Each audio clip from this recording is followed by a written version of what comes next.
आज की वीडियो में हम बात करने वाले हैं कि अगर आपके पास प्ले स्टोर में चेकिंग इन्फो की प्रॉब्लम आ जाती है तो आप इसको किस तरह से सॉल्व कर सकते हैं। इसको सॉल्व करने के लिए आपको इंतहाई आसान से 2 से 3 स्टेप्स करने पड़ेंगे और आपकी ये प्रॉब्लम सॉल्व हो जाएगी। आपने वीडियो को ध्यान से देखना है, कोई भी स्टेप स्किप नहीं करना, नहीं तो आपकी प्रॉब्लम सॉल्व नहीं होगी। आपने सबसे पहले अपने मोबाइल फ़ोन की सेटिंग्स को ओपन करना है। अब आपने यहाँ से ऐप्स या ऐप मैनेजर के ऑप्शन को ओपन करना है। यहाँ पे सारी इंस्टॉल्ड एप्लीकेशन आपको शो हो जाती हैं, तो आपने यहाँ से थोड़ा सा नीचे आ जाना है। नीचे आने के बाद आपने गूगल प्ले स्टोर को फाइंड करना है और इसको ओपन कर लेना है। अब आपने स्टोरेज को ओपन करना है।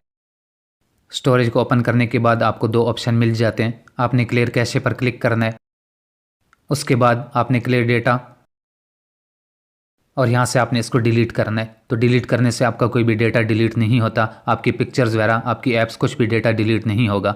अब आपने बैक करने के बाद 3 डॉट पे क्लिक करना है और इसकी अपडेट्स को अनइंस्टॉल कर लेना है। अगेन आपने यहाँ से इसको बैक करना है। बैक करने के बाद आपने गूगल प्ले सर्विसेज को फाइंड करना है और आपने इसको ओपन करना है। दोबारा से आपने स्टोरेज को ओपन कर लेना है। सबसे पहले आपने क्लियर कैशे पर क्लिक करना है, उसके बाद आपने मैनेज स्टोरेज को ओपन करना है। सबसे लास्ट में आपको क्लियर ऑल डेटा का ऑप्शन मिलेगा, तो आपने इस पर क्लिक करना है और यहाँ से आपने इसको ओके कर देना है। तो जैसे कि मैं आपको पहले बता चुका हूँ, आपका कोई भी डेटा डिलीट नहीं होगा। आपने इन सारे स्टेप्स को मुकम्मल करना है जो मैं आपको बता रहा हूँ।